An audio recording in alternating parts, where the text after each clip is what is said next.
Intel Core generasi ke-12 sudah dirilis dan ternyata secara harga dan juga performa lini prosesor yang punya codename Alder Lake ini bisa memberikan kepuasan tersendiri untuk kita para tech enthusiast, khususnya tech enthusiast hardware komputer.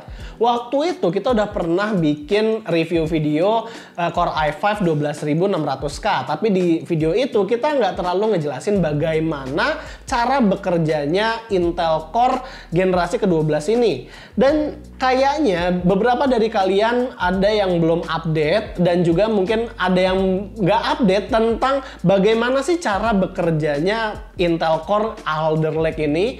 Di sini mumpung awal tahun kita mau ngejelasin lagi bagaimana sih cara bekerjanya Intel Core generasi ke-12 dan kita mau kupas tuntas bagaimana Intel itu bisa akhirnya membuat suatu prosesor yang bisa dibilang cukup revolusioner, tapi mungkin nggak setuntas itulah, agak lebih singkat.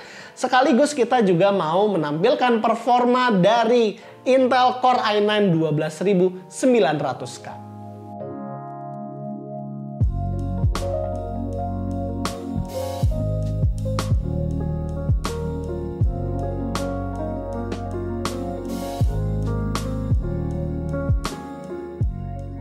Intel Core Gen 12 itu datang tidak sendirian.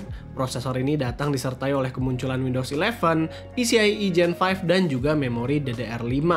Intel Core Gen 12 ini juga datang dengan wajah baru untuk arsitektur x86. Intel menggunakan hybrid prosesor design dengan menciptakan dua tipe core, yaitu Performance Core dan Efficiency Core. Hybrid design ini tentu akan relate dengan kemunculan platform baru yaitu Windows 11 dan bakal banyak hal yang menjadi pertanyaan kita. Jadi mari kita bahas satu persatu. Pertama kita mulai dulu dari apa itu Performance Core atau P-Core dan Efficiency Core atau E-Core. Nah ini adalah bentuk diagram arsitektur dari Intel Alder Lake atau lebih tepatnya Intel Core i9 12900K. Secara bentuk arsitekturnya ini berbentuk persegi panjang yang berdiri. Hal ini sangat relevan dengan bentuk die prosesor yang kita lihat di unit retailnya.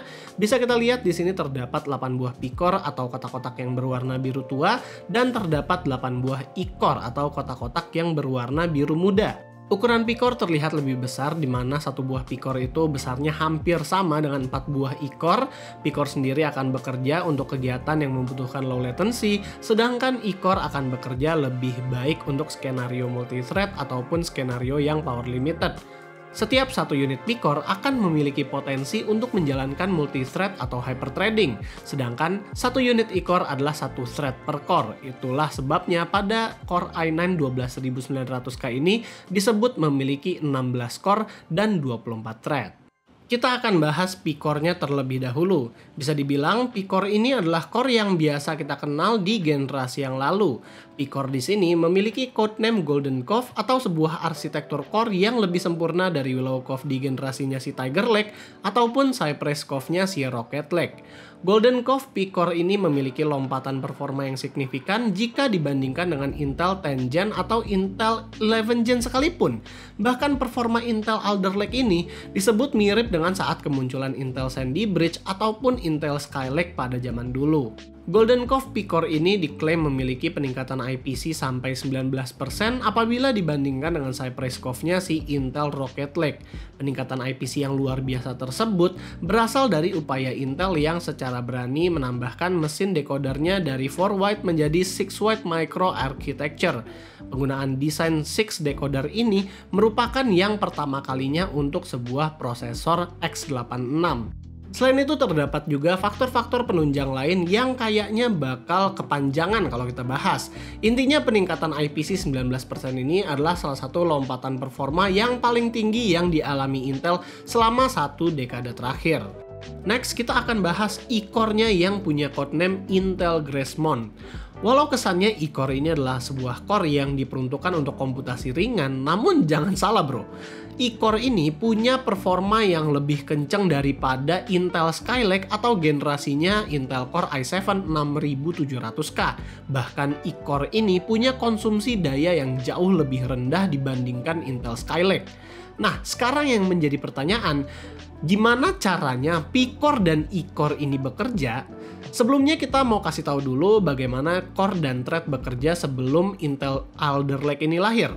Perlu diketahui setiap operating system termasuk Windows 10 itu punya yang namanya scheduler. Nah, scheduler ini adalah low level program yang mengatur workload dari sebuah prosesor. Scheduler yang ada selama ini dinilai terkesan agak kaku terutama dalam menjalankan skema satu core 2 thread atau hyperthreading. Hal ini menimbulkan adanya ketidakefisienan pada thread dan core dari sebuah prosesor sehingga berdampak sama konsumsi daya yang tidak optimal. Oleh karena itu, Intel membuat suatu sistem scheduling yang baru sehingga core dan thread-nya bisa berjalan jauh lebih efisien. Intel menyebut sistem ini sebagai Intel Thread Director, di mana Intel memasukkan microcontroller khusus di dalam die prosesornya yang berfungsi sebagai pengatur workload suatu prosesor, bergantung dengan apa yang harus dikomputasi oleh CPU tersebut. Dari kerjasama antara Intel dan perusahaan operating system, dihasilkan dua hal utama, yaitu Intel perlu menaruh microcontroller khusus di dalam prosesor dan Microsoft perlu membuat software scheduler khusus pada Windows 11. Dengan begitu, scheduler pada Windows 11 ini menjadi lebih pintar sehingga mampu mengidentifikasi thread atau core mana yang diperlukan jika menjalani suatu aplikasi. Controller yang ada pada prosesor juga memberikan peranan penting dalam memonitor core atau thread mana yang bekerja dan apa yang dibutuhkan selanjutnya berdasarkan indikator performanya. Intel sendiri mengklasifikasikan cara kerja P-core dan E-core dengan 3 kondisi. Yang pertama, 1 thread per core pada P-core, kedua, 1 thread pada E-core, dan yang ketiga, hyperthreading pada P-core. Artinya, sistem pada Alder Lake ini akan menjalankan 1 thread per P-core dan semua thread pada E-core terlebih dahulu sebelum P-core menggunakan semua threadnya atau hyperthreading. Jadi, performance core dan efficiency core itu bukan semata-mata P-core itu untuk komputasi berat, E-core itu untuk komputasi ringan. Enggak. Dan juga bukanlah semata-mata si Intel mau mencari TDP yang rendah, yaitu enggak juga. Tapi di sini Intel ingin membenarkan secara fundamental bagaimana cara core dan thread itu bekerja pada sebuah OS. Di Windows yang sebelumnya, scheduler itu hanya bisa optimal pada saat satu core satu thread. Dan scheduler tersebut akan bingung saat disuruh jalan hyperthreading atau satu core 2 thread. Contoh, misalnya saat satu core 1 thread, dia bisa jalan dengan throughput 100% dan konsumsi dayanya juga 100%. Tapi pas lagi hyperthreading atau satu core 2 thread, itu performanya, throughputnya itu hanya 140%, tapi dengan daya 200%.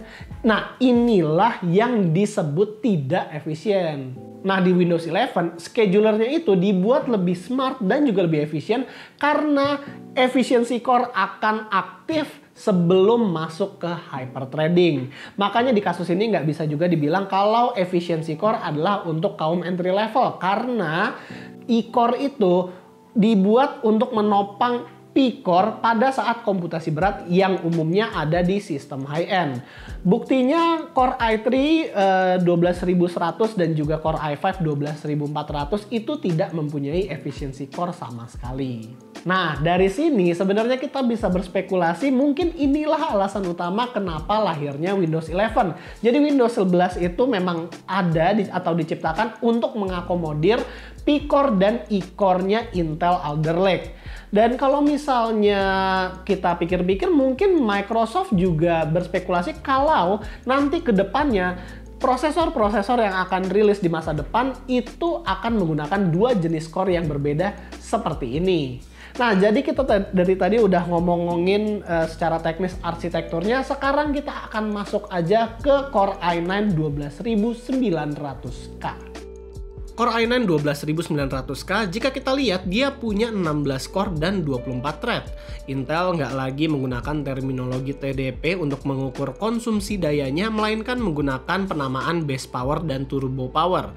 Base power dari Core i9 12900K ini adalah 125 watt dan turbo powernya adalah 241 watt. Maksud dari base dan turbo power ini adalah angka yang pasti akan dicapai pada kondisi base clock maupun turbo clocknya. Artinya ketika idle konsumsi dayanya bisa lebih rendah dari 125 watt dan ketika load konsumsi dayanya bisa melebihi 241 watt. Base clock dari Core i9 12900K ini sendiri adalah 2400 MHz untuk e-core-nya dan 3200 MHz untuk P-core-nya. Sedangkan turbo clock-nya ada di 3900 MHz untuk e-core dan 5200 MHz untuk P-core-nya. Jadi memang agak ribet ya, kita punya dua variabel tambahan yang mesti kita perhatiin perihal clock speed CPU. Bahkan jika kita lihat di tampilan BIOS, P-core dan e-core-nya ini terpisah. Begitu pula dengan voltasenya. Kita bisa setting overclock untuk P-core atau e-core-nya aja atau bahkan keduanya sekaligus. Seperti yang kita tahu, Intel Core i9 12900K juga udah support dengan Thunderbolt 4, Wi-Fi 6E, dan juga punya 20 PCIe lanes. Packaging retailnya jujur keren banget, kotak keemasannya ini memberi kesan mewah gimana gitu, jadi terlihat beda aja dari prosesor yang lain. Namun sayangnya di dalam packaging ini nggak ada fan bawaan, jadi kita harus memakai cooling kita sendiri. Make sense sih, karena yang membeli Core i9 biasanya udah nyiapin cooling sendiri daripada memakai fan bawaan kan. Di pengujian ini kita akan menggunakan motherboard ASRock Z690 PG Velocita. Mobo seharga 7 juta rupiah ini juga udah support RAM DDR5 dan punya desain yang cukup ngejreng. Motherboard ini punya slot DIMM yang dibalutin sama armor shield dan LED postcode. Dan motherboard ini juga punya tombol power dan reset yang dedicated.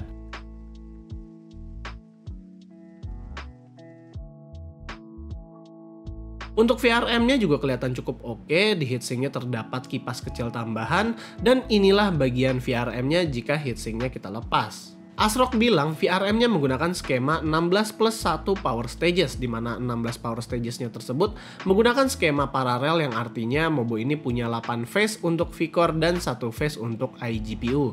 Sedangkan 2 power stages di bawah ini adalah untuk VCC-in.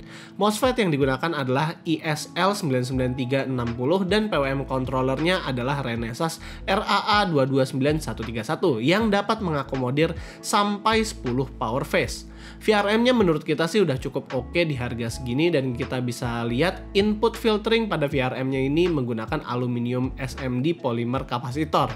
Selain itu kita juga akan tes prosesor ini menggunakan water cooling Corsair H170i LCD yang 360 mm karena yang namanya prosesor Sultan pasti butuh cooling yang Sultan juga kan. Dan juga kita akan menggunakan RAM Corsair Dominator 32GB DDR5 dan ROG RTX 3060 Strix. Kita mulai dari Cinebench R15. Core i9 12900K mempunyai angka yang besar banget ketimbang prosesor-prosesor yang sebelumnya, termasuk Core i9 Rocket Lake dan juga Tiger Lake. Kalau kita bandingkan dengan Core i5 Alder Lake yang kita udah review kemarin, juga itu performanya udah bisa dibilang jauh lah. Peningkatan performa ini tentu harus disandingkan juga dengan cooling yang bagus seperti Corsair H170 ini yang nanti akan membuat konsistensinya juga baik. Selain Cinebench, kita juga tes beberapa game seperti Far Cry 6, Red Dead Redemption 2, dan Shadow of the Tomb Raider. Di sini frame rate-nya juga pada kenceng-kenceng. Di Far Cry 6 ini kita punya 3 macam resolusi yang berbeda, yaitu Full HD, 2K, dan juga 4K. Dan terlihat kalau ya frame rate-nya Full HD dan 2K di sini sangat baik, sangat bagus. Kalau misalnya 4K, karena GPU-nya di sini masih termasuk yang middle end level, jadi memang masih belum bisa ngedrive 4K yang terlalu bagus. Selain itu kita juga mencoba merender project Italian Flat yang ada di Blender dan menggunakan CUDA. Ternyata projectnya itu hanya membutuhkan 2 menit 20 detik untuk render. Buat kalian yang butuh, kita juga ada angka 3D Mark Firestrike dan juga Time Spy CPU. Pengujian suhunya di sini kita bagi menjadi 2. Yang pertama adalah bermain game selama 1 jam dan CPU-nya itu hanya mencapai 64 derajat Celcius saat kita jalanin Red Dead Redemption 2. Sementara saat rendering di Blender selama 30 menit, suhunya maksimal bisa mencapai 89 derajat Celcius. Walaupun saat rendering Blender kelihatan suhunya itu cukup tinggi, kalian harus tahu kalau saat rendering itu semua core-nya itu bakal jalan, efisiensi core-nya jalan, performance core-nya jalan. Jadi itulah kenapa suhunya agak tinggi. Jadi memang yang namanya rendering ya di prosesor manapun suhunya akan lebih tinggi karena itu benar-benar totally full load. Ya walaupun ini membuktikan lah kalau Core i9 ini sebenarnya bisa adem asal coolingnya juga bagus. Buat gaming udah pasti oke, buat render juga udah bagus banget. Sebelum masuk ke kesimpulan, kita mau ngasih kesempatan untuk kalian yang mau nyobain Alder Lake dengan giveaway 1 unit motherboard ASRock Z690 PG Velocita yang ada di video ini. Caranya gampang aja, kalian follow aja IG official Intel Indonesia dan ASRock, lalu upload foto komputer kalian ke Instagram, dan tulis caption tentang bagaimana sih pendapat kalian tentang Alder Lake dan Z690 PG Velocita ini. Jangan lupa juga untuk mention Intel Indonesia, ASRock official, dan Instagram kita, lalu pakai 3 hashtag ini. Pemenang dari giveaway-nya akan kita announce 2 minggu setelah video ini tayang, jadi stay tune aja di Instagram kita. Jadi kesimpulannya, Alder Lake besutan Intel memang adalah sebuah arsitektur revolusioner yang bisa membuat prosesor hybrid untuk x86. Dari benchmark tadi aja kita udah lihat kalau ternyata efisiensi core itu bisa menopang performance core-nya itu untuk hyperthreading-nya agar lebih optimal. Dan juga kalau misalnya kalian ada yang nanya tentang power draw, memang power draw-nya itu lebih besar daripada generasi yang sebelumnya. Tapi ingat, itu power draw di saat performance core dan juga efisiensi core-nya itu jalan bersamaan. Jadi kalau use case scenario kalian tidak lagi rendering sampai berhari-hari, ya tentu power draw-nya tidak akan sebesar itu. Dan kalau misalnya kita melihat dari data yang tadi, Core i9 12900K dan juga yang kemarin kita udah review yaitu Core i5 12600K, terlihatlah kalau Intel ini udah udah sukses di generasi ke-12 mereka, apalagi dengan harga yang tidak jauh berbeda dengan generasi 11-nya. Jadi paling itu aja video dari gue. Kalau misalnya kalian mau nunggu juga, nanti kita akan review Core i5 12400F dan juga Core i3 12100F yang semoga aja bisa sebagus kakak-kakaknya atau seenggaknya ya bisa bagus lah di harganya. Jadi kalau kalian suka dengan video edukasi yang seperti ini, kalian bisa kasih kita like, share, dan subscribe. Dan kalau ada kekurangan, kalian bisa juga komen di bawah untuk kita evaluasi diri. Jadi di sini gue Rizky, always stay safe and stay healthy.